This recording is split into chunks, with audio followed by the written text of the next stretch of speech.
less stress, more time, more money. Welcome to the Cash Flow Contractor. Interview. Martin, how are you doing? I'm doing well. Probably, Yeah? I don't want to date this, but this is the day after the revolution started. So by the time this airs, I hope we're still a country. Yeah? We, The we Civil will War? be. We will be. No. Yeah, crazy times that we're in. And I think that there's a lot of division, but I think through that terrible thing that happened at the Capitol, I think there's going to be some unity too. So Yep. I think And I'm it excited just for that. emphasizes the importance to anybody listening that just keep your hand on the plow. Yeah. You know, that Absolutely. very, very few people up there protesting and doing the wrong things. But we can just keep our hand on the plow, keep producing, because that's how we get through all this. Absolutely. Absolutely. Well, excited to set this up. You've got a good friend on the podcast today. How did you meet Kristine? I saw Kristine speak at a technology center. I don't know if you remember that, Kristine, but she gave a really good talk, and then she handed out a sheet of paper that we'll be talking about. That, of course, when I find excellent stuff, I grab it and put it in my library. But Yeah. at the very bottom, it says, complying with this regulation, in other words, not reproducing or stealing stuff, is a mark of a truly ethical leader. For reprint permission, call me. And I did. And she said, okay. And I thought, good. I feel good about that. That's And great. every time I use it, I give credit. And just in passing, giving credit to people does not diminish you. Yeah. I don't think. I think it enhances your credibility. And then also just people, it shows you're well read, if nothing else. But that's an aside. But Absolutely. give credit where credit is due. Absolutely. Well, Kristine, we're happy to welcome you on the show. Thanks for being here. It's a pleasure and a privilege. Yeah, absolutely.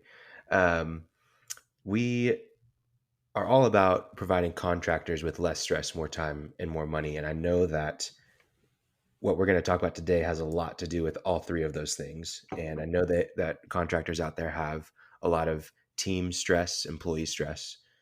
They've also got a little bit of a hard time with time.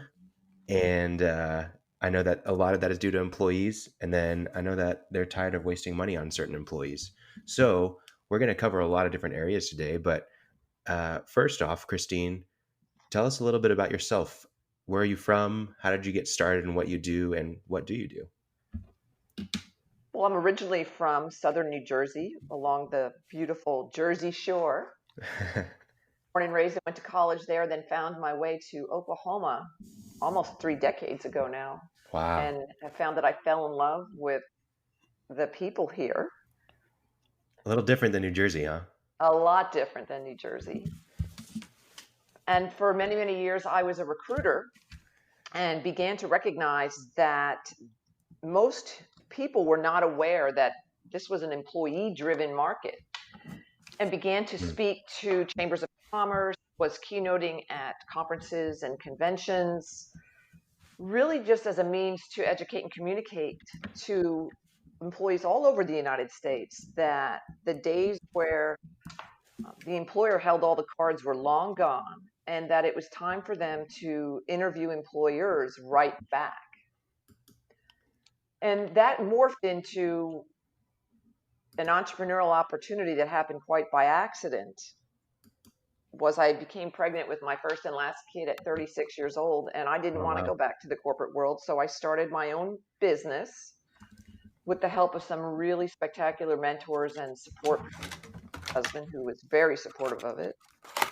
And I started a consulting firm that primarily works with organizations who want to create workplace cultures where they can be award-winning, such as to attract and engage and train and keep ideal fit talent.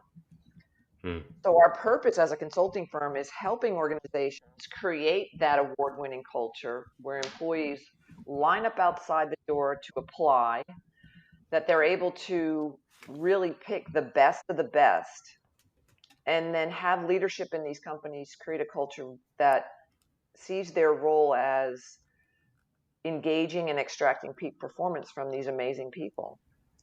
And in turn, profit is a direct vertical ascent Yeah. once you can create that culture. Yeah, absolutely. What, when you talk about profit being, shooting up from there, tell us a little bit more about that. Why do you see that happening whenever people get their employees in their culture right? I'm asked that question a lot, particularly from potential clients who say, this is all well and good, and I believe, but what's the secret sauce here? What's that secret ingredient? How do you do this? It's theoretical to this point. Then what's the strategy? So when you go into an organization, what's the first thing you're going to do, Sexter? What's the second thing you're going to do? How can you measure if we're advancing toward this culture that you speak of? And I've got it down to just one word, and it's trust. That organizations that have high trust in all aspects, whether it be trust between leadership and employees or direct reports, trust across peer levels, trust with new hires, then when you go in there and you can measure trust quite easily, frankly, you can get measurable and objective and tangible, that the higher those numbers are, the correlation truly exists that there's going to be a high performing, high productive, profit driven culture. Yeah. So there's so much to unpack from that. And I want to kind of dive deeper into how you kind of came into this. Like, so you were talking about you giving keynotes and you came to this realization that it was an employee driven market. Tell us a little bit about how you came to that realization. Like, give me some examples or stories that you were seeing real life in person that were like, whoa, like this you is might shocking. start by defining employee driven. I wrote that down. What's an employee driven market as opposed to what's the opposite of that? Employee driven market is one where the unemployment rate is at zero or very, very low. And when I define it for clients and audiences, anytime you've got unemployment at 5% or less, in essence, you have an employee-driven market whereby there are more jobs available than people to have them. And I have found even in more recent times, even when maybe unemployment numbers would go up, there remains there is a mismatch of talent. So you may find that there's people that are looking for work and there's a lot of jobs out there, but the skill sets owned by the people seeking work doesn't always match what the open jobs are. So this can take you in a whole other direction regarding reskilling or learning new skills to match the current demand. But back to an employee-driven market is one where employees really have the opportunity to interview and potentially have multiple job offers because of their skill set combined with their work ethic makes what I call a platinum collar worker. And really, most of my work has been done in industrial-based or male-dominated industries. So for a long time, I was a recruiter for a staffing agency that would say, okay, Sexter, we need 275 welders, 345 machinists, and also while you're at it, find us a bunch of nurses. And so I recognized that these people were in hot demand and how great it would be to know that you are in a position of power where it's time to turn the tables, that it's time for you to recognize that the demand for you is there. And I want you to find ideal fit opportunity. And I want you to interview that employer right back. So we began to teach employees who up until that time really felt like the whole interview process was driven by the employer. And this was exemplified by questions from employers such as, so why should I hire you? Give me 3 reasons. And they sit back and kick back in their chairs with a pompous, arrogant body language. And that's actually completely the opposite now. I encourage people seeking work to really look for that match between the core values of the organization, the culture of the organization, and say, why should I work here? Yeah. Why should I work here? And so I find that now both employer and employee have recognized that we do want that core values match. We do want that cultural match, no matter what the amount of unemployment is. That on paper we may look good together, but it really takes the dynamic of what's the day-to-day culture going to be like. I often equate finding and keeping a job to marriage. That so many employers they're desperate to fill those jobs. They're losing money. They're starting to really get to a point where there's pressure from above saying, you better fill these openings. And so employers would get to the point where they would hire any old mammal who was interested in the role, and they would offer a job on the first interview. Well, to me, that sounds like somebody proposing on the first date. It's really not a sage or wise strategy to discern if this is a good match or not. So what I'm saying is, if you're going to consider an opportunity, employee, potential employer, applicant, take your time and think of it like a marriage. So interview them right back. Don't let it be one-sided. And ask for things such as, may I spend 2 or 3 days actually in the role for which I'm being considered, and have access to all employees to ask whatever it is I'd like to ask as it pertains to a true day in the life or experiences here over time. And that is essentially like living together. So you get to this opportunity to have a lot more realistic experience in what it's going to feel like to work in that role. And that this way you can then ask other employees, well, what's the real deal here as it pertains to culture? What is your opinion as to why there's some turnover? Why do you stay? Et cetera, et cetera. And then I am a really big believer in then only after some additional strategies similar to that somebody should say, I do, or that means that you're hired. Right. And similar to marriage, it's binding and legal. Once you say you're hired and you fill out that I-9 and W-4, that's a legally binding agreement, similar to signing your marital contract. And just like when it doesn't work out and there's divorce, or you have to release, terminate, or quit, it can get ugly. It's emotional. It can involve lawyers. It's more costly. Yeah, and lots of money. Exactly. Yeah. It's so interesting that you talk about this, pompous attitude of the employer, back in the day, and they're going to just grill the interviewee. And I think for a lot of people going into jobs, people that are looking for work, they honestly still have that mentality of they're walking into that kind of room. I've noticed it with all the employees that I've interviewed. And I think there's a huge opportunity to gain that trust that you talk about by not being that guy that person in the interview process, by really from letting the them know employer standpoint. You mean? From the employer standpoint, Right. Like if I go into the interview and I am very courteous and I'm very inquisitive and I'm actually interested in what they care about, I think it really goes a long way with that person that's interviewing. Like, oh, wow, like I actually feel pretty comfortable now. And wow, this is somewhere that I want to work. I trust this person a little bit better. And then also not just giving them 5 minutes for questions, but giving them like several minutes for questions, and even already having some questions prepped as if you were from their side, I think has also gone a long way in helping them to feel like, oh, wow, like they care about my thinking and what I care about. So I think that's an interesting thing and a good opportunity, like you talk about with the pompous employer or interviewer. You can come in, and if you come in differently, then it's going to completely shift how that interview goes. And really, that's the first impression, which carries on throughout the relationship, right?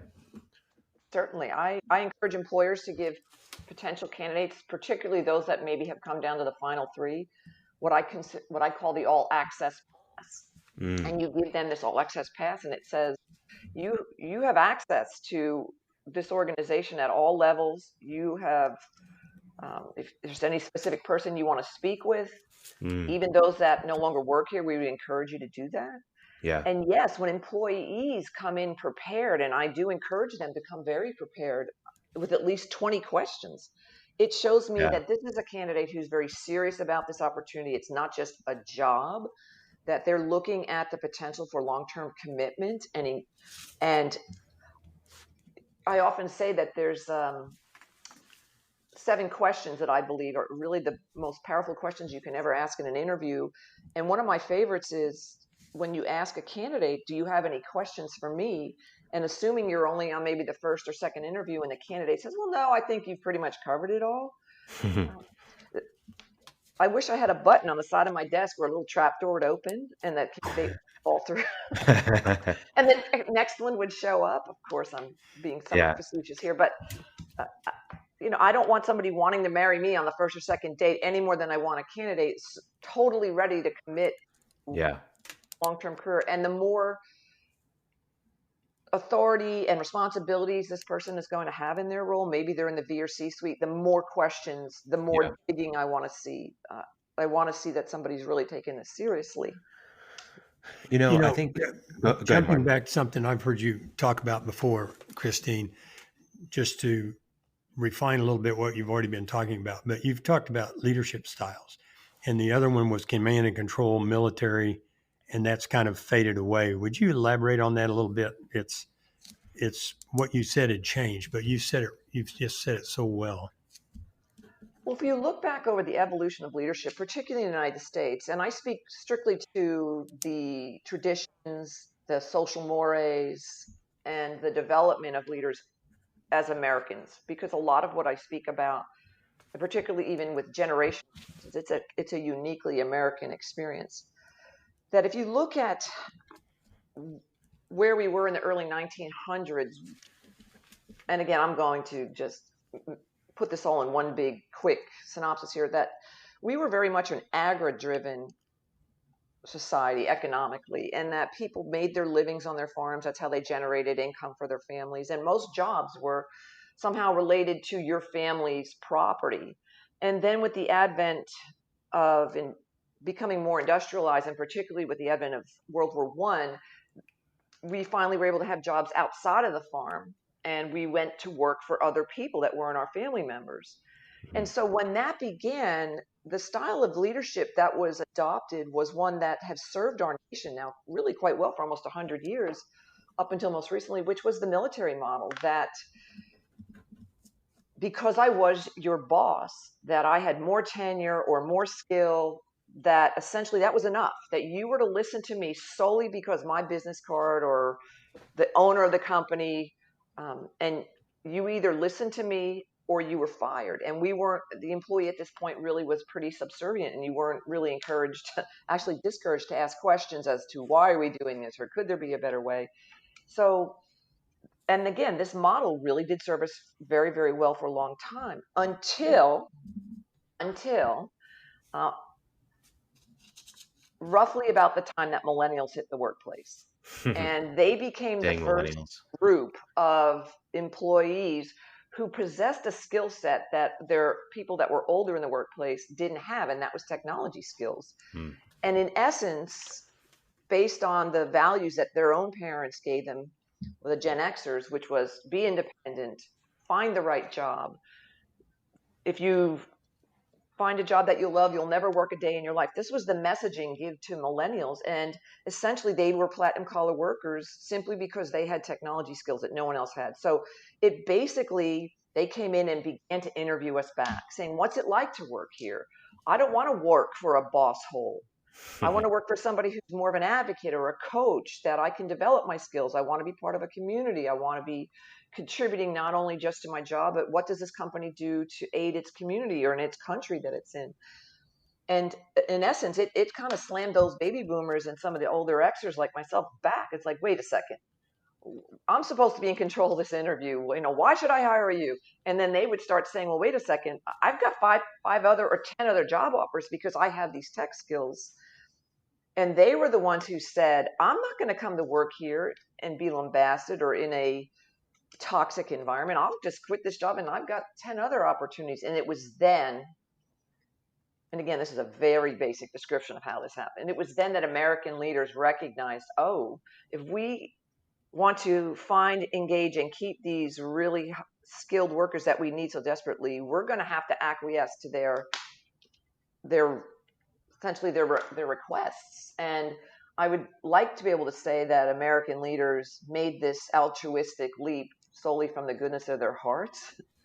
But my experience was that, no, it was really because of money.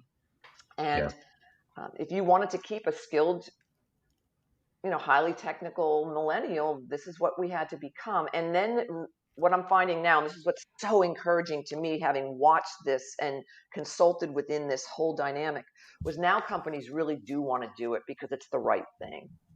They themselves, even boomers and Xers like us, we don't want to work for a boss hole. And so it really became, if you wanted to extract peak performance from me, then I want to be able to trust. I want to be able to trust that you are an advocate for me, that you're not going to just pull the boss hole card or the tenure card. And it was also about the time when I saw companies drop their policy where if you reached 20 years of tenure, you automatically became a supervisor. So they realized that really tenure really did not mean you were going to be a good supervisor or manager. It really had more to do with how can I create an environment with my immediate team where I am the deliverer of the tools. In many ways, you can almost be parental, where my job is to coach you, to advocate for you, to not always give you the answers, to let you learn, to allow you, but creating this relationship of trust. That's where it all comes back to that one word. Trust is the new green. And if you can create trust in your company, you're going to have money. You're going to create profit. So that's a very long story to your question. It's really important. That's exactly what I was looking for. I'm a boomer, and so I crossed between, right? My natural bent is to like people and things, but it also, I know there are people listening to us that say, no, I'm the boss, damn it. They got to do what I tell them to do. And some of it is, well, you're talking about technology skills and Khalil and Ethan's ability to put this podcast on that I don't possess. But no, man, I'm looking for a skid loader driver. I'm looking for a guy who can pour concrete, and if they show up, they show up. If they don't, they don't. Are there advantages other than just being able to hire millennials? I know the answer to that. To building a culture that's based on trust and not just, the fiat, I'm the boss, I control the checks, and I'll fire your ass. Right.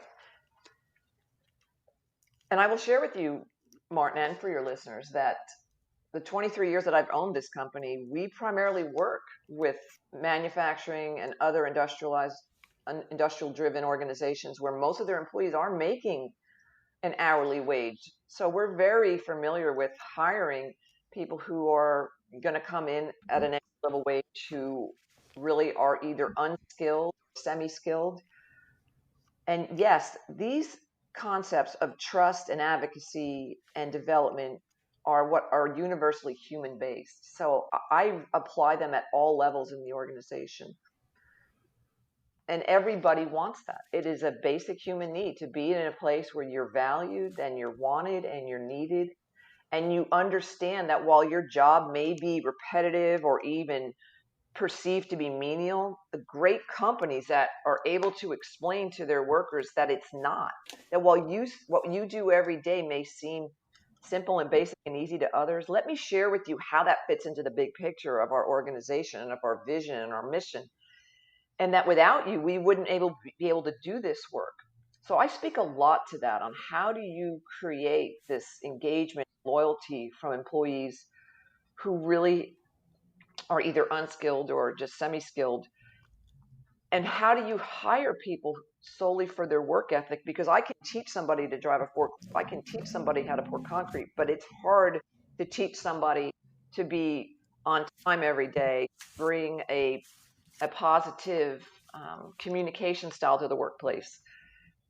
And there are ways to do that, and they don't differ much from people who will make $1 million a year in the job. Yeah, I think you and I both are familiar because we mentioned it. Richard Branson's quote, which I'm going to read off my phone because I say it wrong, but Richard Branson, Virgin Airways and all that. Clients do not come first. Your employees come first. If you take care of your employees, they will take care of the clients. Absolutely. And that's I think what he doesn't say in there, and they will take care of you, meaning the boss, because Absolutely. They're taking care of the company because they want to. They want to keep employees. And you mentioned earlier, like, how do you work with someone who maybe he's owned his company? And I'll tell you a true story of a very successful family that in a very, very rural part of Oklahoma, grandpa took his welding skills in the barn and created a dynasty almost. He was able to start creating specialized types of pipes for the oil and gas industry and grew this company from him just kind of dabbling in the barn welding to employing over 25 welders. He then had his son running the company, and his grandson, who was in his 20s, was very up and coming. And I got the call, as I do a lot from companies like this, saying, I hear that you fix companies, Sexter, and that you work primarily with manufacturers. We need your help because I've got a turnover rate at 200%. We need your help right now. This is like, code red. We're bleeding out. Get here ASAP. And I already know, without even having to know a whole lot about the company, what the problem is. And when I get there, it turns out, as I suspected, that my problem is my client. That grandpa apparently, again, he was in the Army. He raised his family with kind of that old school iron fist, do what I tell you to do, boy, or you're going to get a whooping. And because he nor his son or his grandson ever really worked anywhere else except for this company, they've never seen modern leadership style. And so they all essentially followed his lead, and that's how they led. So it was difficult to try and tell, this man who essentially he was garnering around $13 million a year in gross revenues, that here I come, this blonde chick from Jersey named Sexter, trying to tell him he's the problem, and then to pay me to help him. And, well, I'm interested. How did they, them as an example, but in general, how did people receive that? I built this, I've done it, I've been successful. That's I've exactly been doing right, it 30 Mark. years, That's how you they old sound. whippersnapper. Well, must be doing something right. I'm making $13 million. 100%. And I'm like, dude, you should be making 26. Right. And so everyone's different. And part of my training has been about communication styles and understanding that not everybody thinks the same. And a lot of it is ego. They're very proud, and they should be, of their American success story.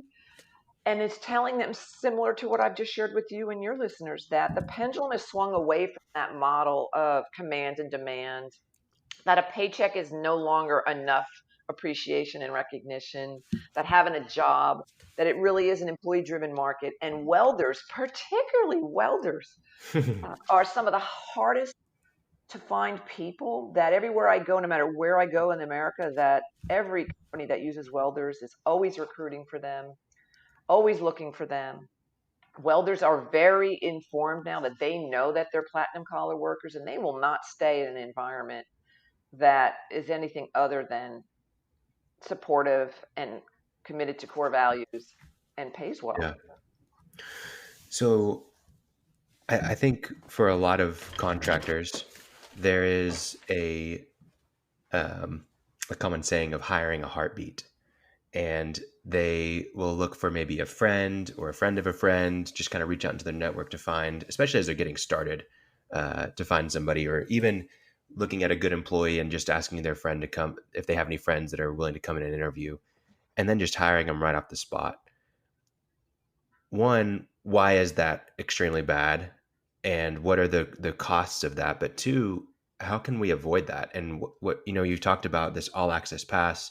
Maybe we'll get into that in a second. Why is this a bad thing if they're just hiring a heartbeat? What are the real costs of that? It's not always bad, because in many ways they're seeking out what I've already told you is kind of the holy grail to all this, which is a trusting relationship. Yeah. They know, without even being able to articulate it from an intellectual standpoint, that is really, I want to be able to trust somebody. So I think in many ways it's very well intentioned that if trust is the most important aspect here, let me just go and talk to a friend or even a family member, because I already have this relationship of trust with them. Where it sometimes can go awry, and why I do still recommend that they separate their relationship, that yes, you may be my brother-in-law or even my spouse or even my child, but when we get on the field, that we can use a sports metaphor here, that when we're home and we are in our personal relationships, that's one thing. But when we go and to work, even if that's just across the kitchen through the den and into your home-based office, that relationship moves into a business relationship where we have common goals, performance standards, and expectations that we have in writing. And we're going to measure that with each other. That's where I find most people don't take that extra added step to literally separate the personal relationship from the professional relationship. And so I would really encourage people to sit down and actually have some expectations, similar to, say, a more corporate or much larger company that has performance standards or codes of conduct, and anticipate the tensions, anticipate the conflict. And I'm real big on saying going toward it, don't ignore it. Going toward that. And what are we going to do when we disagree for the first time? How are we going to not suddenly drop back into that personal relationship style of communication? What should we pull out? And I like the sports metaphor here because there's a playbook and a rule book, and it never changes.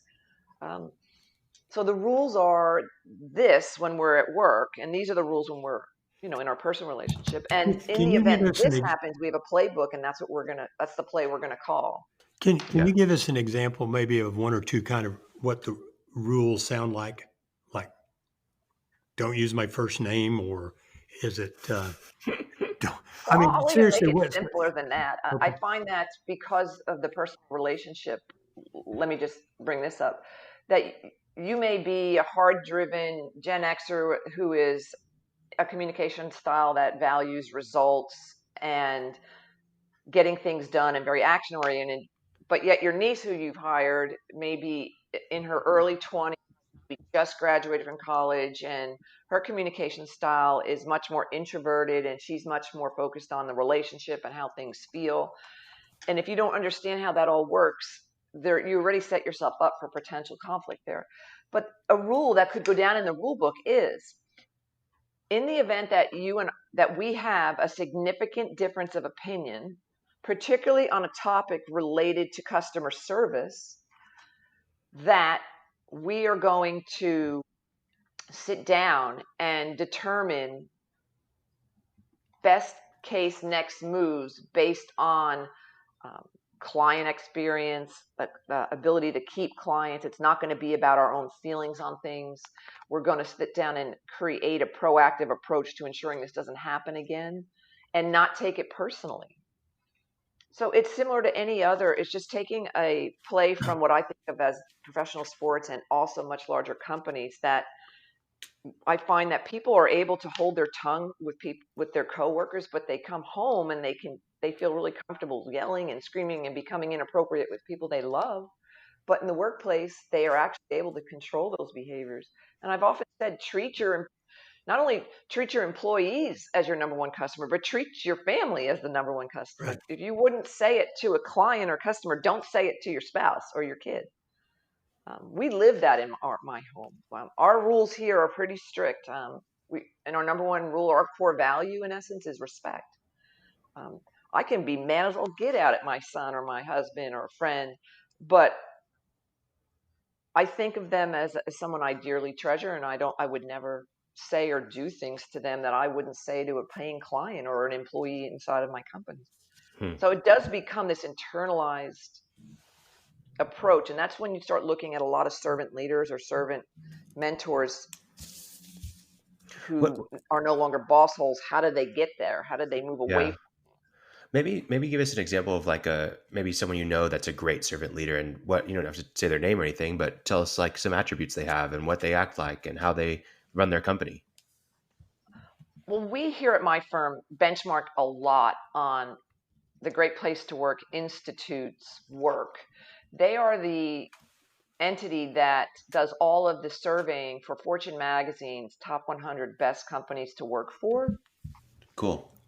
And what I do each year is I eagerly await the arrival of the new winners, of which we're all familiar with. And they started doing that back in the early 90s. And at the time, they only looked at companies that had 1,000 employees or more. And that's the one most of us are most familiar with. And that's usually the one that's on the cover of the magazine. But and I think it was around 2007 or 8, they began to actually have separate categories for medium-sized companies and smaller companies. So now you can go and actually find a company that maybe looks a lot like yours and learn about how did they get on that winners list. But the one thing that is common with every single one of those winners is trust. They actually do go in and measure trust in these companies. And that is, in essence, how they award this incredibly revered designation as being a winner of a great place to work. So as far as finding leaders as role models, there's many of them. But what I would say is go and look at the leaders that are just like you and I embedded inside of these companies. Those are the ones who we can benchmark on. And when you start, if you were to pull them into a group, or say, I want to look at mid-level managers inside of every manufacturing company that won that award for this year, and I want to put them in a room, and I want to find out what's common amongst all of them. Yeah. I can share with you without any doubt at all that what's common amongst all of those leaders are that they recognize that they exist solely to extract peak performance from those employees, and that they work for them, not the other way around.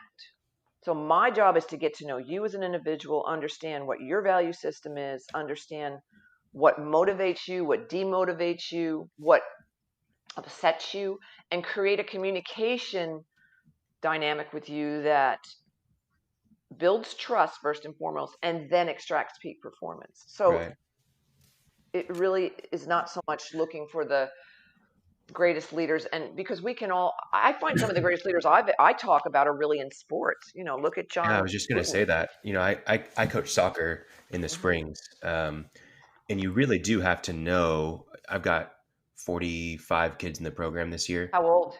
High school. All high school. All high school. Wow. Golly. North High School. You completely are going to understand what I'm talking about, thankfully. I mean, you literally have to, when you're running a drill and you're trying to get a point across to a specific player, it has to be, you have to understand their personality, how they receive, at some kids, I may question them and, not belittle them, but be very stern with them. And then with some of them, I may have to be very calm and almost encourage them, hey, that's right, you'll get it next time type mentality. Just because they are going to receive everything differently. Exactly. And I think you've mentioned these incredible leaders, and they're in these wonderful companies and they win awards for it. And I'm just thinking of the contractors that are, maybe 10 employees, if that. They are so overwhelmed and so stressed out in their day-to-day job, dealing with client issues, dealing with the accounting, dealing with their team, dealing with new sales, all this different stuff. And trying to be that person, that great leader, is so difficult. And so on a practical level, for someone that is probably over capacity, what are some ways that we can, actually be that good leader that understands each individual on our team and asks the right questions and is invested properly in getting peak performance out of people? How can we do that? Again, I say it starts way back in the beginning. Be careful who you hire, just like you're careful who you marry. Right. And choose the right one from the beginning. You'll avoid a lot of reactive actions you have to engage in to try and make it right. Yeah. And allow the other person to interview you back. Again, my favorite thing in interviewing, and I'm not an HR professional, I'm not a credentialed HR professional, I'm an organizational development consultant, but I work very closely, and we have very credentialed HR people that work for our firm that really do your due diligence up front, making sure you've got that right person to do the job, and then let them try before you buy. I'm a big advocate even of sending them back to a staffing agency to come back to you through payrolling where they're getting paid, but they're not formally hired yet, to kind of try before you buy kind of concept. Right. And then once you do hire them and they do start, is making sure, just like in sports, like in soccer, with you and your players, get to know them as individuals, because what motivates one may not motivate the other. I also like, again, the metaphor of parent relationship is each of your kids is motivated differently, and how you approach them is different. And where old school leadership would just kind of use a singular broad brushstroke in how they Mhm. managed or led, they treated everyone the same. That can't work anymore. You want to coach and advocate for your employees to their last personal best, similar to what you Yeah. just said, Khalil.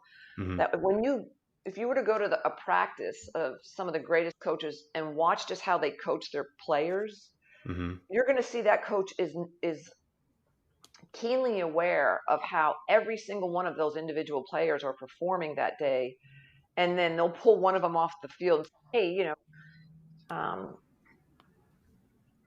Jose, come here. You're doing something wrong. You're leading with the left foot instead of the right foot. And Jose may even argue and Right. say, no, coach, I'm not. Say, well, listen, I have you on my iPad. It seems Yeah. to me, now I want you to get out there and let me see you lead with the right foot. And as soon as he leads with the right foot, the coach is saying, good job, Jose, you got it. Right.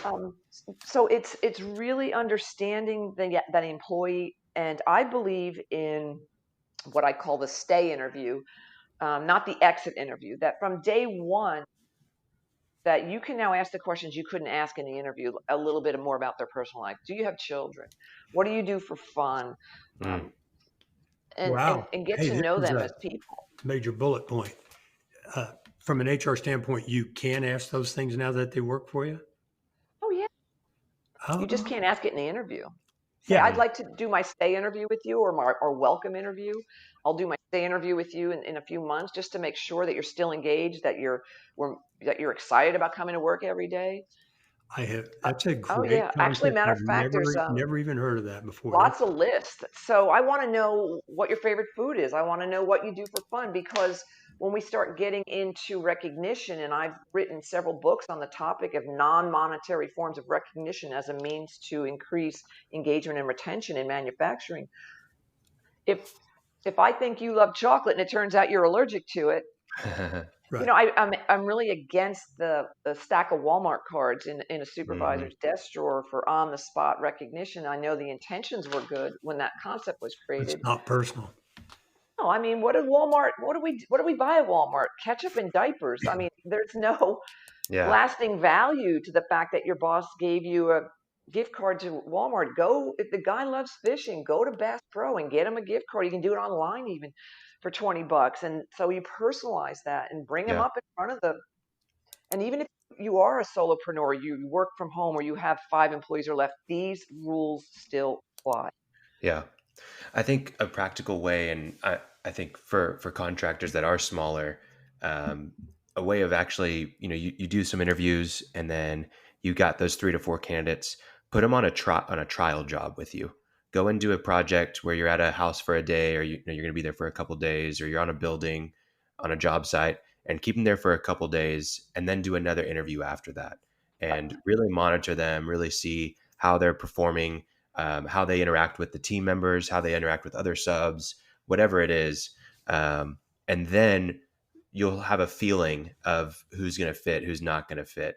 Um, and even have a checklist there of what you're looking for in them, maybe some of the values that you want them to exhibit, how they communicate, their cleanliness on the job site, maybe, how efficient they are, how many breaks they take, if they're smiling and positive, those kinds of things.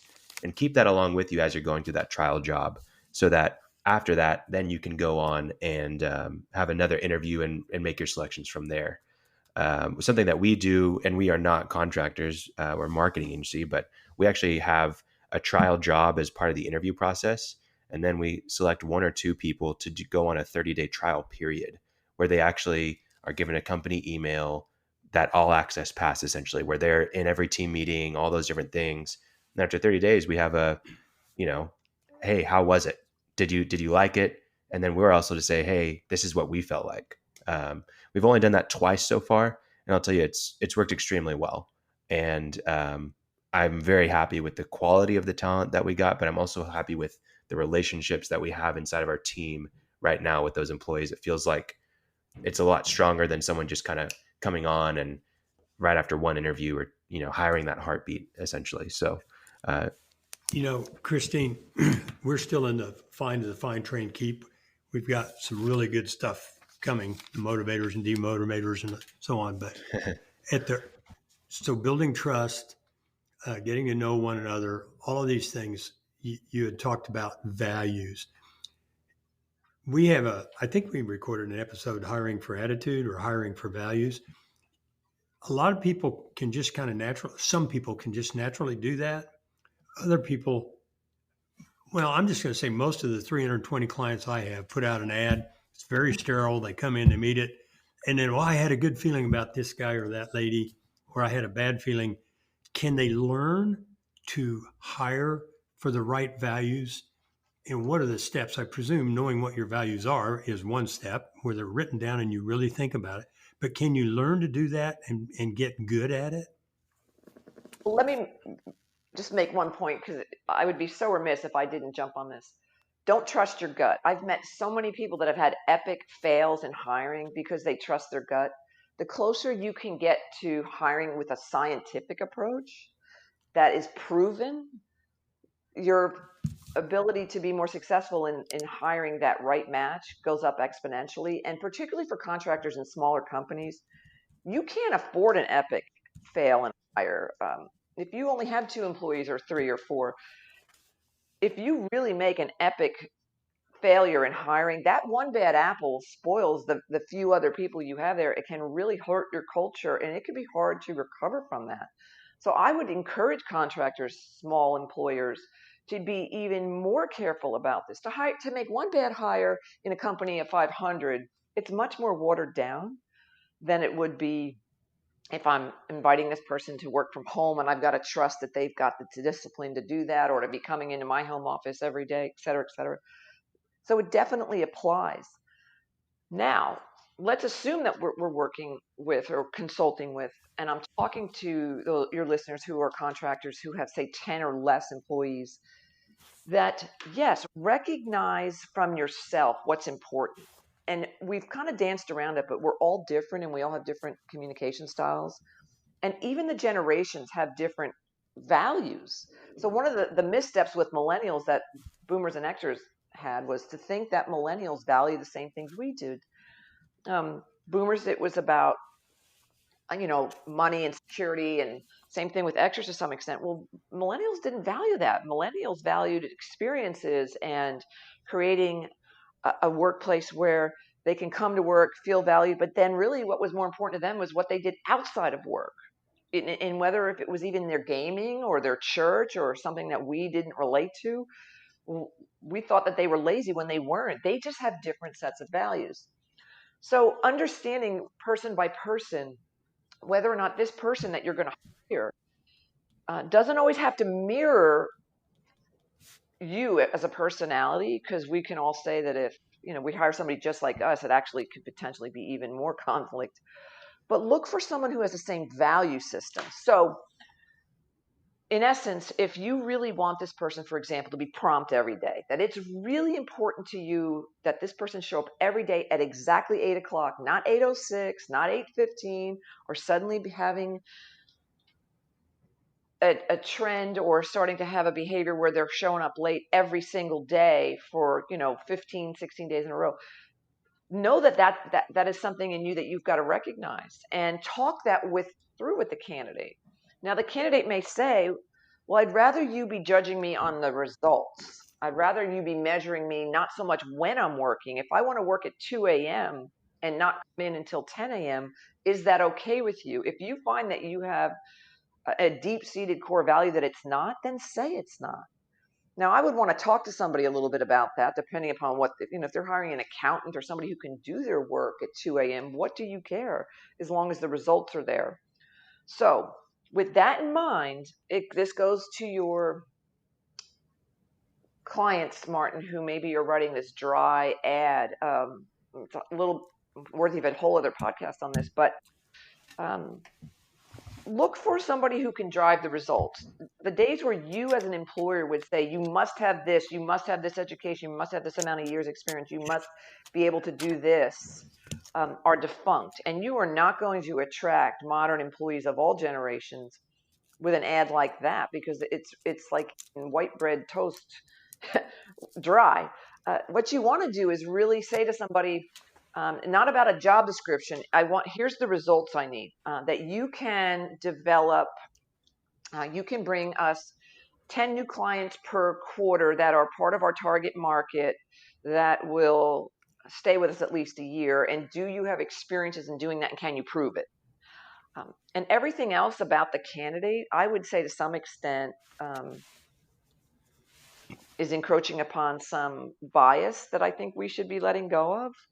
For example, I have a client who was hiring somebody for a quality manager, a QA QC person, quality assurance, quality control. And the company had always demanded that all of their hires in administration had to have at least a bachelor's degree. And yet we found him this person who could prove that he had driven results similar to in his prior employer as what my client was asking for, but he didn't have the degree. We were able to convince this client, what does it matter? And they let go of that and put it on my shoulders and said, Sexter, if this doesn't work out, we're going to blame you. I said, do it. I said, I have full faith. Turned out to be one of the greatest employees this employer ever had. He did go on and got his degree at the expense of that employer with their tuition reimbursement. Yeah, So hire for values, hire for results. That too much, but that college degree thing is one of my pet peeves. Work with a lot of contractors and trades, and they can make good money, and they don't have a degree. And I'll hear people say it always comes out after we've been coaching a while when they get to know me and we're friends and they trust. Well, I don't have a college degree. What the hell? I mean, I think a lot of employers, and maybe you can correct me, use that as kind of a filter that we'll get rid of the dregs and we'll just take people who have at least shown they could get through college. Well, I don't want to cast aspersions. I mean, I have a college degree and it served me well. Frankly, I'm living my dream career based on what I studied. But and there's definitely going to be roles where that's important. Same thing with career technology. If you're hiring somebody who's going to be a welder or a mechanic or a machinist or a very skilled vocational person, yeah, I think that is important that they have that experience. But there are times where if the person can drive the results, really, it shouldn't be something that you should exclude somebody when they have the same core values, they can get you the results, and the relationship will work. And I'm actually excited to see that we're in a time now, particularly COVID. One of the things that came out of this was everybody had to work from home and become more disciplined. And could you drive results on your own? Could you be self-motivated to hit the goals, even though you weren't surrounded by a team and a supervisor who was being an advocate or a coach for your end results? That people really have done phenomenally well. And I know you've mentioned this, Martin, and I do too. I've got clients that their production's through the roof because of COVID. They're blown away at what was possible and what has happened here. That it wasn't at all like what they all feared when, maybe the IT department or the accounting department was saying, hey, can we work from home once in a while because we can still get our results done. So again, it goes back to, and particularly for small business owners, particularly for contractors who are working in smaller companies, is do your due diligence, hire for core values, and hire for ability to build trust with you, and ability to drive results. And that's easily discerned. It's not that hard to determine that in an interview, and then doing the job shadowing has been my favorite, as we've all agreed to. People can fake their way through an interview. They can even fake their way through the first 30 days at work. But that 31st day, you're pretty much going to start seeing the real person. Right. So what do you do? And then we'll get to train or to keep, motivate and keep.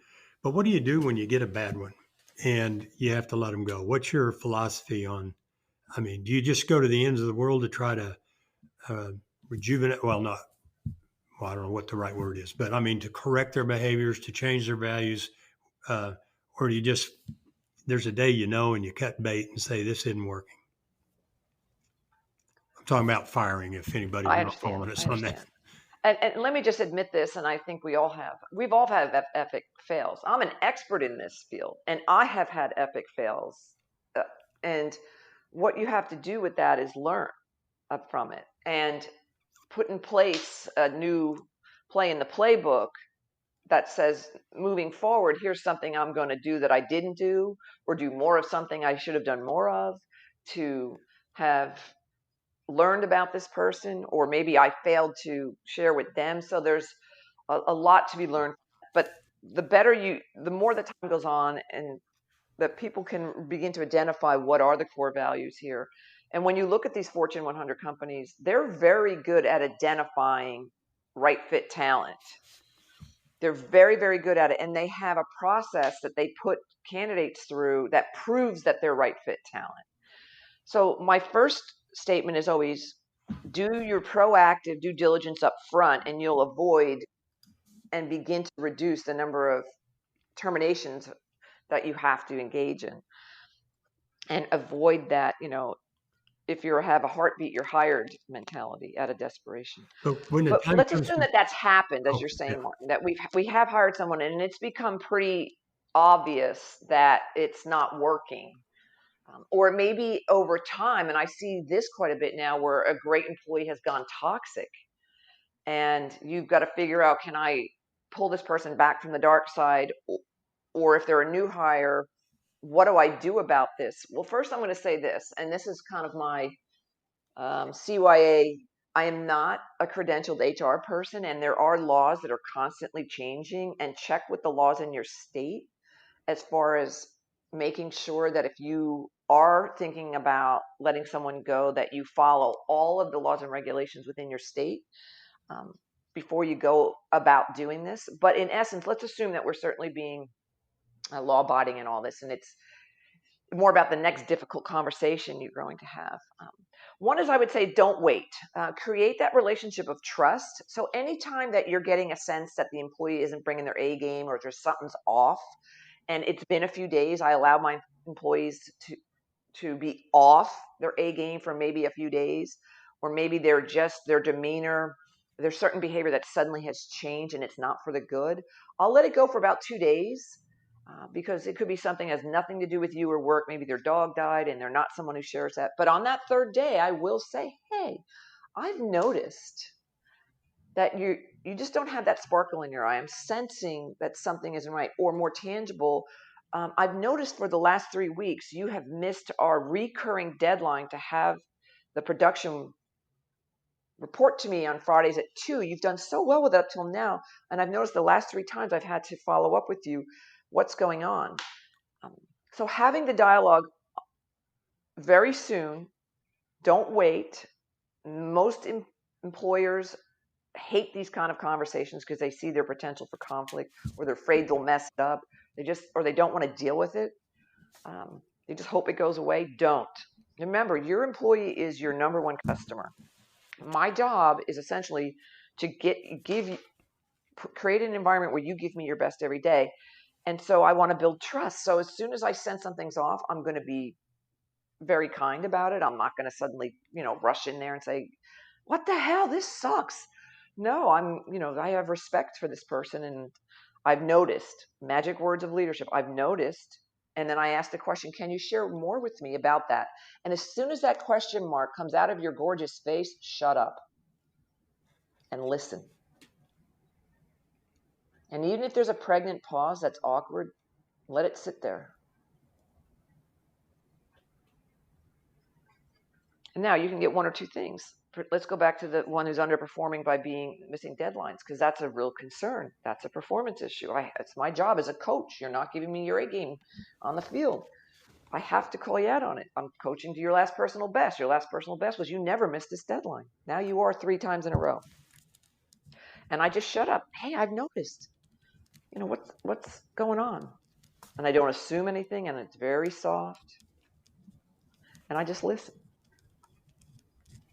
And if you could hear a whole bunch of things. Somebody may say, well, oh, come on, you're my sister-in-law. Why are you getting all corporate-y and managerial with me?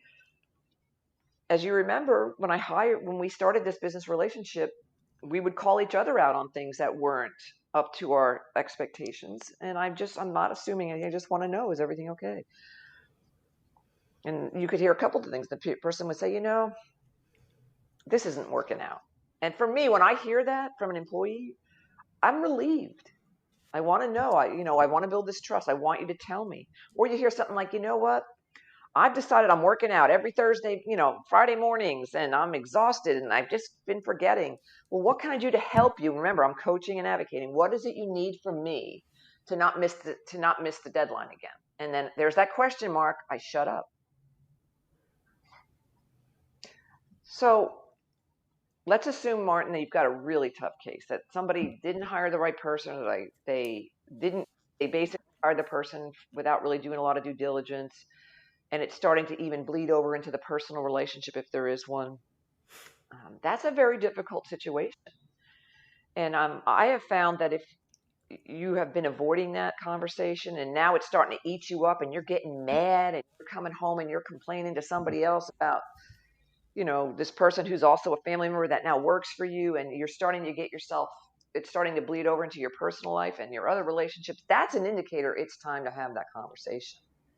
Don't avoid that conversation. Say, hey, I wouldn't barge in the room and say, this isn't working out. I know that you're related to me, but today's your last day. No, I mean, there's a really good chance you're the problem. So I'm saying just keep the communication lines open, create a separate expectations between personal and professional, have that professional expectations in writing, and encourage those people to come to you when even you as their boss has done something wrong. Part of this relationship of trust and servant leadership, servant mentorship is more my word for it, is that I tell employees, whether they're related to me or not, if I do something that pisses you off, if I do something that just it in any way impedes your peak performance, you have to come tell me. You must tell me. My job is to remove barriers, not be the source of them. And I thank them. So I've had, I'm a very strong personality. I'm a recovering boss hole myself. And what I've learned is I have given everybody in my life permission. If I do something that creates a negative response in you, don't wait. I want you to come to me immediately. And when they do, Martin, I thank them immediately. Thank you so much. You do not know how much I value your candor, your trust. And I know that was hard for you. But let's talk this through. I want to know what you would want me to do. One of the listening to you, this all makes great sense. I wrote an article one time, and it's about when it's time for them to go. And I've caught people stealing from me several times. And I said, I love it when somebody steals from me. In my article, his name was Tommy, came in, did you steal that gas? Yeah, I did. And I said, you're out of here. No doubt. No, it was great. Every other termination type event has been just terribly, terribly difficult. But why? Well, I think it's because it feels subjective. I think when they steal, it's objective. Hey, you did this, you crossed the line. Yeah, absolutely. And then whenever it's they've got a family. What I hear, and I recognize it because I've done it myself, but what I hear all the time from clients when we're up against a way underperforming, maybe they can't do it even type employee, is, well, have I given them enough time? Have I given them a chance? Did I make my expectation clear? Do they have all the tools they need? And which are all good questions. And they need to answer those questions. But I say, you've given them all those things. And have they ever come back toward you saying, hey, I need some help with this, or hey, I don't understand how that's done, or hey, this wasn't clear? It's a two-way street, because we've still, even from you so far in this conversation, we still haven't get to the point where, okay, I've talked, I've had the conversation, I've asked you what was wrong, I've given the pregnant pause and listened to you, but you're not doing it. There's a point where you got to fire somebody, and I don't have any clients who enjoy that. And it even goes beyond just operations. Larry Hughes is a business broker and sold over 700 businesses. We have an episode on when he talks about preparing your business for sale, which is typically a 3-year process. Start getting your profits up. He said, one of the main things that's always there are these employees that have been with me since the beginning.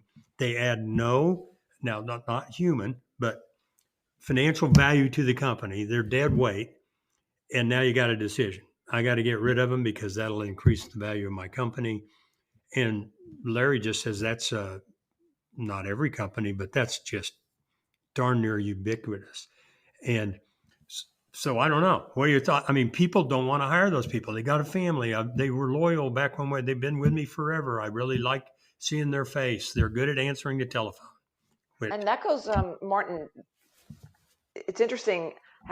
No matter what topic I speak on, anytime I talk about the toxic employee, everybody knows what that is. It's almost like the word itself is representative. And this is a toxic employee, from my definition, is somebody who not only are they unengaged and disengaged, but they are now openly working against the organization, and it's well known that people avoid them, that there's a lot of unresolved anger. And people ask, can you bring them back from the dark side? Can they be salvaged? And one of the things I find is, interestingly enough, to what you just mentioned, that, well, we haven't fired him because he's been with us for 22 years and I know his kids and I know he's the primary breadwinner. If I let him go, it's going to cause, the family to be in the poorhouse. And ironically, I'll say, well, was he ever at one time a great employee? He says, yes, he was one of the best. I find that there's this relationship that toxic employees that have been tolerated, it's not their fault, it's yours, because you've tolerated them. In many ways, they're almost like extortionists. They're wanting to see how far can they push their bad behavior before you do something. And they know you won't fire them. They're oftentimes were great employees, rock stars, superstars, the best. And what I find oftentimes too is they're often sole sources of knowledge. That's another reason they don't get fired. They're the only guy in a company who knows how to do X. And if we fire him, then who's going to do this? Right. And he refuses to train anybody, We et should cetera, do et cetera. a whole podcast on that subject. That's Yeah, IT and I would recommend that. Yeah. But when you go and you talk to the toxic employee, so I'll say, okay, toxic employee, what happened here? Again, question mark. And what you find is you're going to have this cathartic 2-hour conversation of how trust was had and broken and never fixed. And then fire his ass, right? And then because he essentially knows that, oh, they're not going to fire me. I've been here 22 years. I know where all the dead bodies are buried, or I know I'm the only one who knows how to do X. Or if sometimes, in smaller companies, so for your contractors, they're afraid because they don't know the laws and they don't want to get sued, so they don't want to do it wrong. So they're hesitant. My advice to people is always be proactive. Don't get yourself in that position. Have an open dialogue with people that are working in your company, whether they're related to you or not, whether there's one employee or 1,001.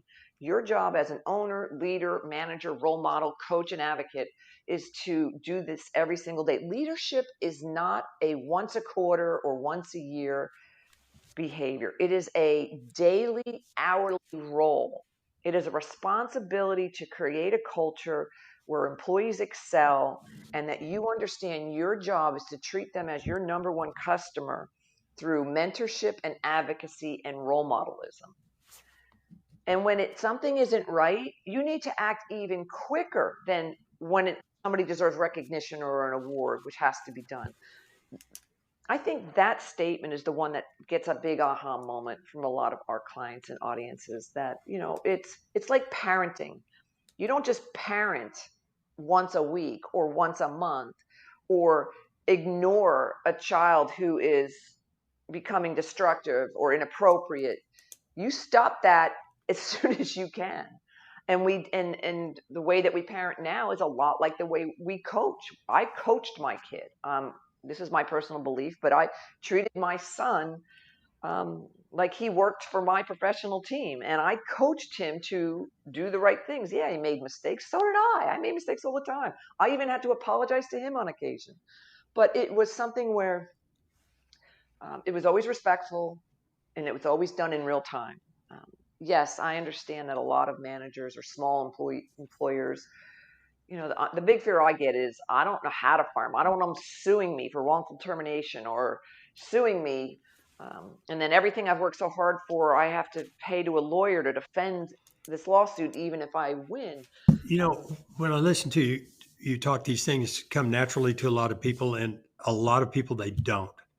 And I think Most I'm one people, of they them. don't. I like people, and I think some people like me, but I'm in my own head all the time. I'm thinking about spreadsheet. I mean, I almost have to have a checklist Yeah. of go be kind, go catch somebody doing something right and praise them. I almost, I mean, I don't automatically buy Christmas cards and birthday cards, and I really have to work to buy considerate gifts for my family, which, you know, which is the real problem with the Walmart gift card. There's had no thought behind it, right? Now, I haven't done that with my wife, but it's almost like a checklist. And so what pops into my mind, and then I think we need to move on to motivators and demotivators, but what about regular employee reviews? Yeah. Everybody knows about that. A vanishingly small percentage of my clients do it. What do you think? Are they an important part of it? Does it depend entirely on the quality of the review, the content of the review? What are your thoughts? What I'm seeing that is quickly becoming adopted by world-class award-winning companies regarding performance reviews is the following. The day where the annual performance review was really the only feedback that an employee got, and the employee very well could be surprised by what was in it, is dead. If you're doing that in your company, or you think it's, one day a year, and everybody dreads it. The manager hates writing the thing. The employee hates getting the thing. And a lot of times the employee's shocked at what their manager is saying. It's the first time they're hearing that they're underperforming in some area, or even doing great in another. There hasn't been any kind of feedback. Is dead. Yeah. I'm even here to tell you that based on my information, that it actually can be one of the worst things you can do in a modern Sure. company. It could set you up for a lawsuit in ways you haven't even thought about. Hmm. What is now becoming kind of the world class or best practices in employee performance reviews is minimum of quarterly. Hmm. It's much more casual, and Yeah. it has an element of 360 in it.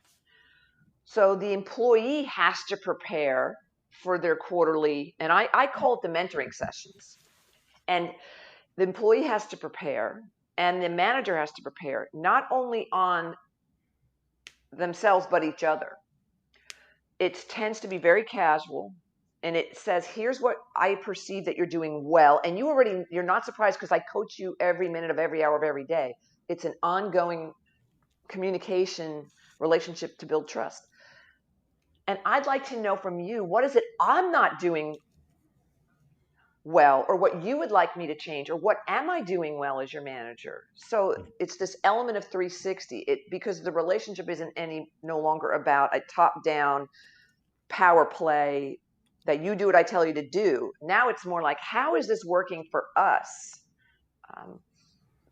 And we've got several clients that have adopted this, and it has been absolutely incredibly successful. Yeah.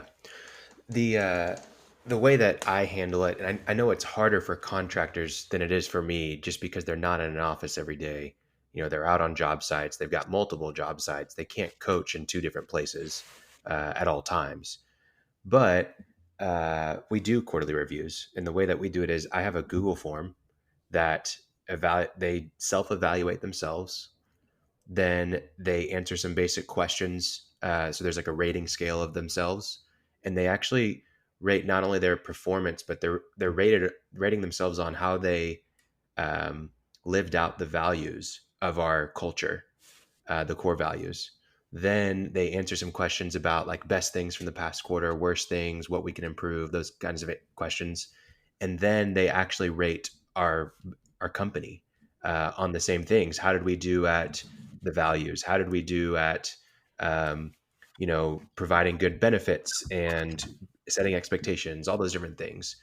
And then I also will go through that evaluation form for them, and then we'll meet and we'll just go through that form, and that's kind of our rubric for the meeting. And Khalil, And for your listeners, is that something that they can access? You mentioned it. It's a Google form, or sure, they. yeah, I'll throw it in the show notes. I won't. Ethan will throw it in the show notes, Hey, and make Ethan, it how is accessible. Khalil doing anyway? He's I got muted. thumbs up. He's He's muted. silent. He was silent.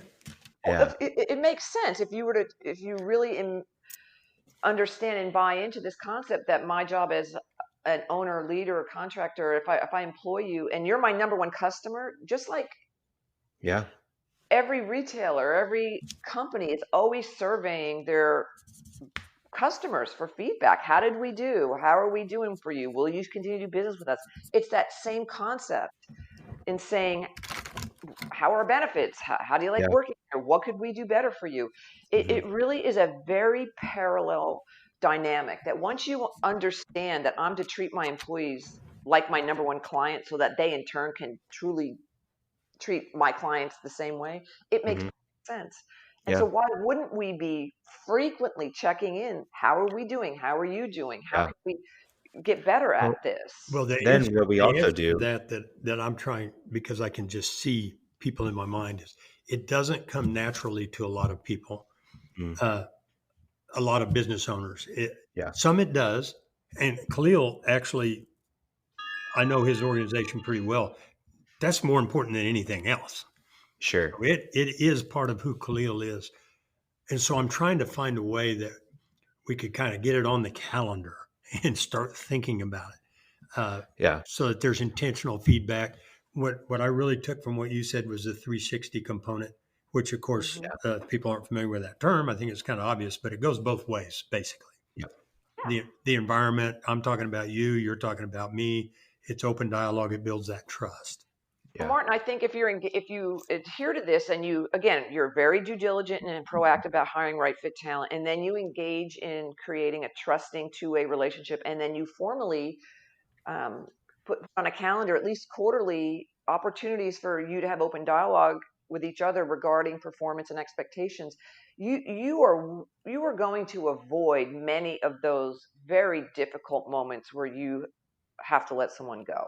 Yeah. Oftentimes, if there is a mismatch, both people know it, Mhm. and it's very amicable. And I would recommend, and moving forward toward talk more about retention, is make sure that they are ambassadors of your organization, not an outcast.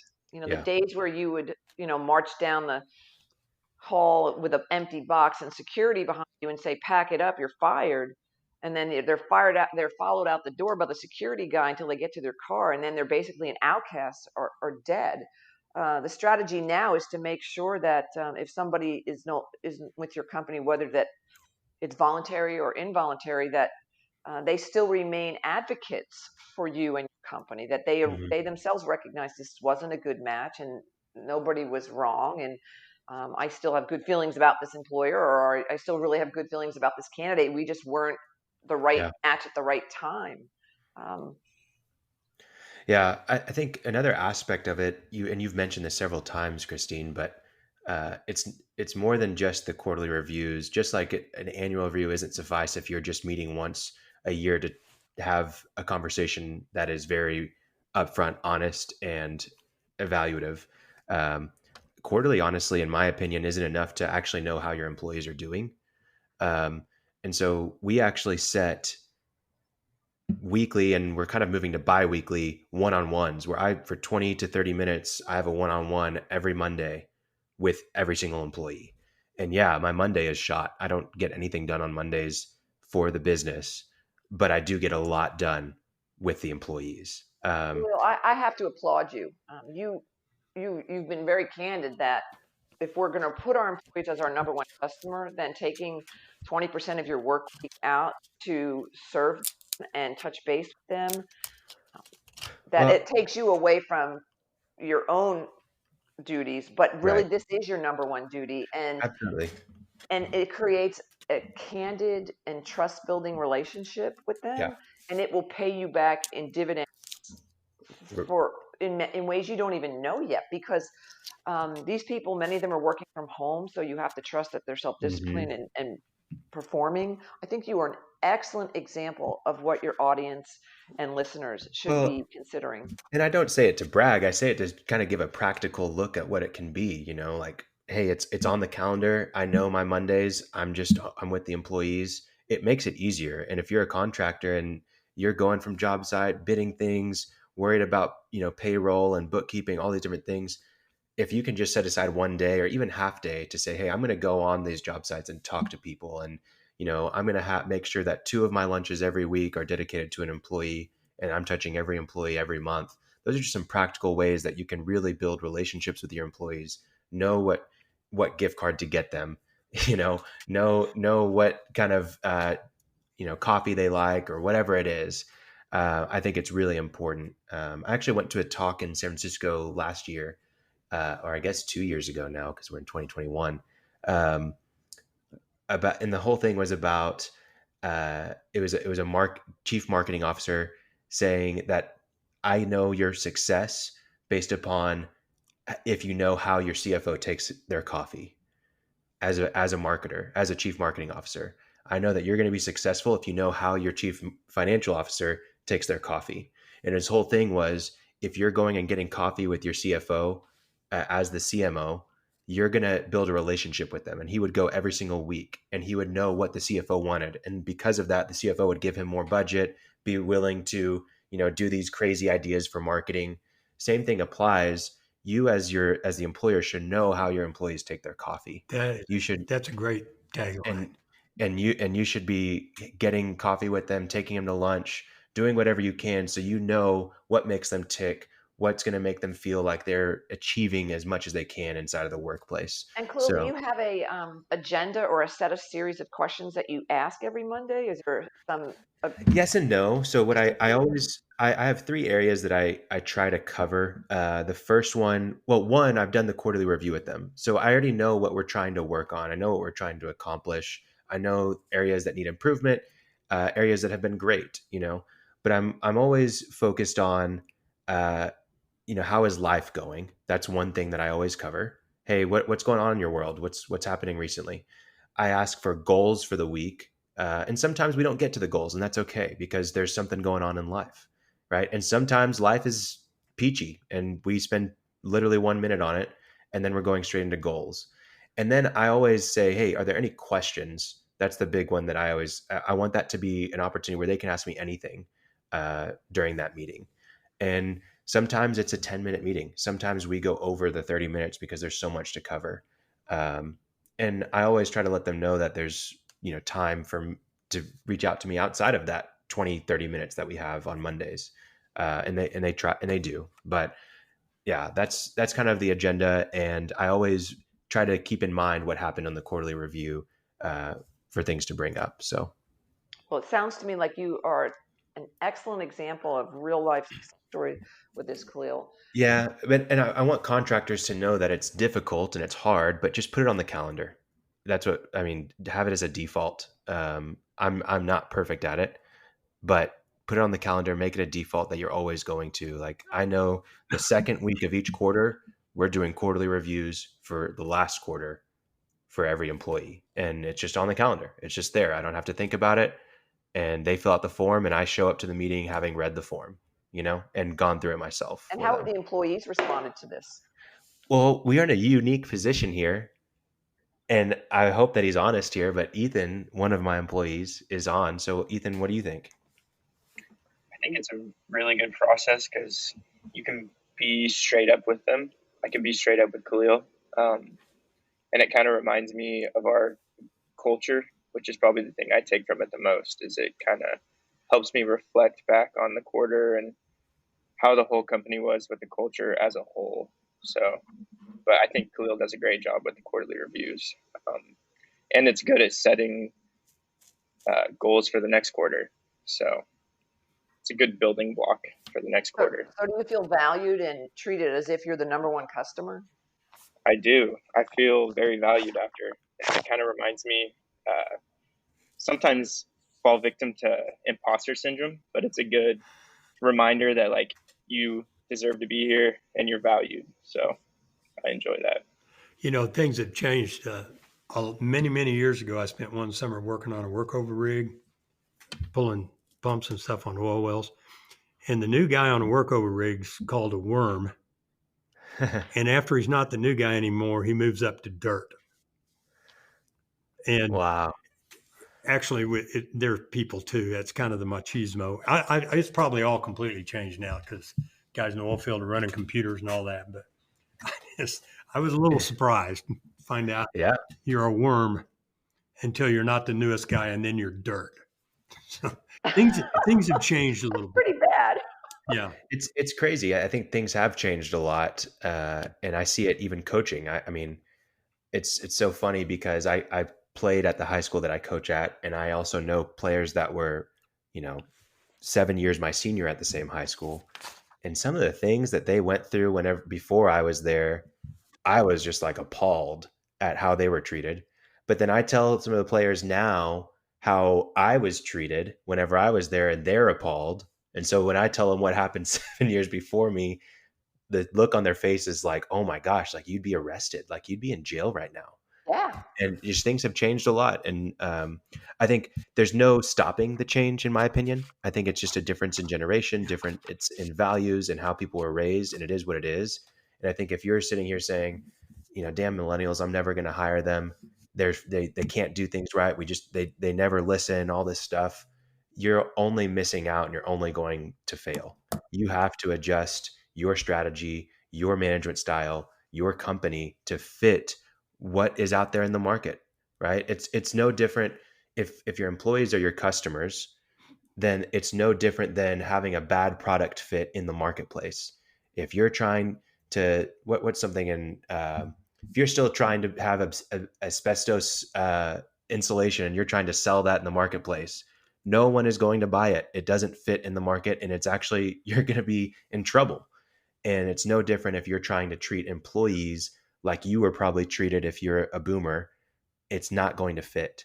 And you have to have a Absolutely. good product market fit to have And the to, right employees. absolutely. And technology, there's no place to hide anymore. So No. if you're still adhering to kind of this boss hole approach to leadership, well, there's lots of websites out there, whether it be Glassdoor or Don't Work Here or, I'm working for jerks.com kind of thing. People know that the word on, so your reputation as an employer is as important as your reputation as a contractor. Yeah. That you need to protect that and build that and hold it sacred as much as you do with your customers that sign your checks. And for people that still kind of buck this, and I have some that'll say, I'm 80 years old, I'm a Marine, this is the way I was raised. If I have to suddenly now be this coach and servant mentor and not myself, that I have to adjust my communication style to each individual, well, then I can't do that. I'm not willing to adapt. My recommendation to those type of leaders is retire, or understand that you are affecting bottom line, and there's potential for a tremendous amount of profit loss if you still truly believe that that's the culture that people want to work in. Yeah. So sometimes we do have hard clients, but one of the exercises that I do is to actually use a checklist. Like Martin was saying, a lot of people, particularly when they hire my firm to kind of shift the culture, they want a lot of tangible tools that will help them create this culture and make this shift toward what you have created, Khalil. And so we do this exercise where we have culture killers, a list of culture killers, and then we have a list of award-winning cultures and some of the characteristics of those, or you can think of them as motivators and demotivators. And we ask the listeners and audiences to just check mark how many of these dynamics, concepts, behaviors, trends are happening. And we don't ask them to reveal to us what's on there, but we want them to see if certain things are pervasive in their culture. Maybe it's that there's constant change, or there's a lot of lack of follow-up, or leadership is intimidating or uses threat to extract performance, or Another culture killer could be micromanagement or politics, taking away perks or tolerating poor performance. So there's hypocrisy there. If there's not clear expectations, if there's a lot of unnecessary rules, if meetings aren't productive, et cetera, et cetera. All of those things, if they exist in a culture, are really going to kill the motivational level and retention of employees. But what we find is when we start looking at the list of characteristics of award-winning cultures or things that do motivate, and some of those could be that culture is rich in appreciation, that they do challenge employees, they challenge their ability to continue to learn, that there's consistency, there's fun. I have a lot of clients now that are adding fun as a core value even. That employees are asked for opinions and for solutions, not just opinions, but also part of the solution. That people are given leadership opportunities. There's ongoing training. In the days when budget cuts are there, a lot of companies, the first thing they'll do is cut training. Don't. Continue to invest in those employees and continuing to train, even like during COVID. All of a sudden, a lot of people wanted to cut the training budget. And I kept saying, no, you need to train these people on how to use Zoom or Microsoft Teams and how to build trust virtually or remotely. Other concepts that exist in award-winning cultures, there's a lot of recognition that's fair. It's just not doled out alphabetically. Oh, it's your name. We already sent thank you notes to all the A's. Now your last name begins with B's. No, we're talking about really, truly deserved recognition, and respect is very much a predominant concept. That managers are role models. This is a really big one when you start looking at these award-winning companies, that managers that are in that role are not there because of tenure. They're there because they are the embodiment of servant mentorship. That there's social interaction, that there's teamwork, that we do tolerate some errors. We don't expect people to be perfect. And above and beyond that, there's a culture rich in trust. And so these lists, when we ask people to check them, make sure that these things are pervasive, there usually is some check marks on the culture killers or demotivators. And there's some, even in the same company where they're doing things right, the motivators are there. And I tell them that for every check mark that you had in the demotivators column, you are watering down or negating the power of the positive things you're doing. Kristine, So for example, I was in a company where the owner went on and had like a big company picnic, and he did it on a Saturday, and he gave everybody logo wear jackets with their name on it, and the kids were invited, and he even brought beer. And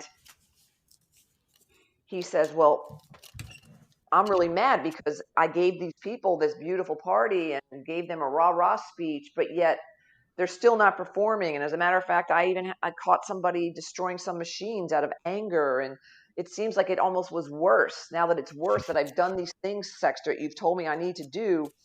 But he did them while still tolerating all of the horrible things that went on in the company. So just because you slap the lipstick on the pig doesn't suddenly make the pig beautiful. You have to have an absence of the negative things in order for your positive things to really, really work. Hey, Kristine, with your permission, we have a great list of motivators and demotivators with the caveat, please don't use this without permission. But with your okay, we'll put that in the show notes. Yes, and I would encourage people to look at that. If you do want to use it in your company, I just would suggest you shoot me a quick email or a phone call. Of course, I'm going to say yes, but the mark of an ethical leader is somebody who respects the work of others, and so that's all that I ask. So yes, I'm happy to give away my content for free. And what I would suggest you do is take it yourself. Say which of these are pervasive in my company, and be really honest. It really is excellent. But as you read through that, it just really is excellent. And one thing, a point I'd like to make is that as I read through this now, everybody can't see it, but one thing that's not on there is money. Where does money rank as a motivator? And I mean, we've all heard all kinds of things. I'm interested in where does money rank? That's a great question. And again, I've written so many books on the power of money and actually the powerlessness or even the destructive element in trying to use money as a reward or motivator. And I get a lot of excitement and people interested because the title of it is Motivating Without Money. And I do make a case where you should not use money as a motivator because it has what I call a diminishing return, in that it has some power in the beginning when you hire someone, that it acts as an attractor or a pull, as it's known to HR people, into getting them interested in working for you. And they want to make sure that they are being paid fairly. And again, there's a lot of tools online for free where people can check based on their job duties and their zip code for cost of living to see if they're being paid fairly. I recommend from an employer standpoint that pay fairly, but don't pay exorbitantly. Pay maybe 10% above the going rate for the results that you're wanting to garner from that person. And then what's more important is once you bring that person into the culture, that your culture becomes the retention tool. This goes back to the old adage that people don't quit the company, they don't quit their job, they quit you, their boss. And many people have even left, and the stories are voluminous of people who have quit their job or disengaged and maybe even gone toxic, not because of the money, but because of the culture. They just can't stand one more day of it, and they leave the money on the table and walk away. So when you look at the numbers, to be objective about this, pay is a lot like body hygiene. It really isn't an issue until it stinks. And if your pay stinks, then yes, it is the number one reason people will quit their job and go looking for one that pay is fair. But as long as your pay is fair, and I really want people to listen to this, as long as you know, because you've done salary surveys or you've looked it up or you've even gotten feedback from candidates or your employees, that once it's fair, it drops to number 12 as a primary cause of turnover. Number 12, people don't quit. Once they have the money and they adopt a lifestyle to the money and they know it's fair, it is not a reason people quit their job by any means. So when HR people come in and say, well, they're quitting for 50 cents more an hour. No, they're not. No, they're not. They're quitting you or they're quitting their boss. There's more to it. If the pay is fair, 50 cents after taxes really only equates to about $500 to $700 a year in somebody's paycheck, assuming a 33% tax burden. So it really is not. The human psyche and the stress that would put on the human psyche to tolerate that stress and changing a job, it's not worth 50 cents. When people do quit for 50 cents, it's because they are either making minimum wage and trying to support a family at the poverty rate or even worse. Which is why I tell everyone, even those that tend to want to hire very, very basic entry level, pay the going rate in your city for that job and 10% more. I don't care what the minimum rate is. It's about market demand. You let the market drive what you have to pay for those results from that human in your market. And then more importantly, create an award-winning culture full of these motivators. That's what keeps people engaged. That's what keeps people wanting to give you best performance. But if money does stink, it raises to the top as to why people will leave you. I can't So remember. no, money is not a motivator nor a retention tool. Remember And here's one more story on that. I've seen another company go the other way where he gave huge bonuses at the end of the year to his salespeople, like 6 figures, giving $100,000 bonus. And sometimes that would mean 100% doubling someone's salary. Well, he expected their efforts to double. Well, I just doubled his pay. He should be doubling his efforts. I should see that $400,000 pay next year. And so that became very dysfunctional, and the expectation wasn't there. So you get that diminishing returns with money. Once it's fair and people and the culture is great, money is not, and I can speak to this for weeks, and I have, and it's, people know in their hearts that they're not just there for the money. They're there to be valued and appreciated and contribute something back to their job that is also valued. Yeah. Well, I think there's so much that we can talk about on this topic, and I know it's one that seems very intangible and impractical to probably a lot of contractors, but I hope that they got some ideas from this, and they're thinking inside their own company how they can make these things a reality, and that they got some ideas from some of the examples that are practical that we gave. And I think the first step, in my opinion, would be go download this checklist from the show notes or on the cashflowcontractor.com and go through the checklist that Kristine has created and understand where you stand right now. And you're not going to change overnight. It's going to have to be a long process of just being intentional about it and spending time on it as well. So, Kristine, how can any of our listeners reach out to you and connect with you either on social, your website, or your book? Yeah, your books. My two latest books are available on Amazon right now, but you can find me. And what are they called? Well, the latest one that's just come out is the top 100 worst employees. It was written after the top 100 worst bosses, but the top 100 worst employees, how to learn from the very worst, how to be your very best. It's a collection of stories from HR professionals all over the country. And the stories range from being tragic to outrageously funny. And then our other book is Rolling Out the Recognition, Employee Retention Strategies for Manufacturers. It too is a list of 50 ideas that small companies, not just manufacturers, because many of the ideas are universal, can use that cost little to no money, that really are valued by employees, that improve engagement, improve retention. But people can find me just by my name. My website and my social media are all Kristine Sexter, and that's with a K. So it's KristineSexter. Thank you for this opportunity. It was truly a pleasure. Yeah, And absolutely. It's a blast. We're really privileged to have you. Much more. I decided not to disrupt things by things I've heard you say in the past that would be really gems. But Khalil, I think we need to make a note to do a podcast on identifying your own culture of your business, because I think if you have that articulated, it's easier to translate that, and it does. Anyway, I think we need to do that. So okay, we'll do that. Well, hope that you have a wonderful rest of 2021, Kristine, and thank you so much for being on. Thank you to our listeners. You can find us online, thecashflowcontractor.com.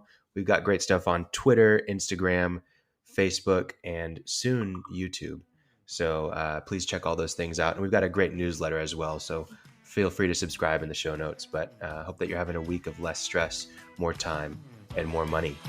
We'll talk to you guys soon. Thanks. Thanks for listening to The Cashflow Contractor.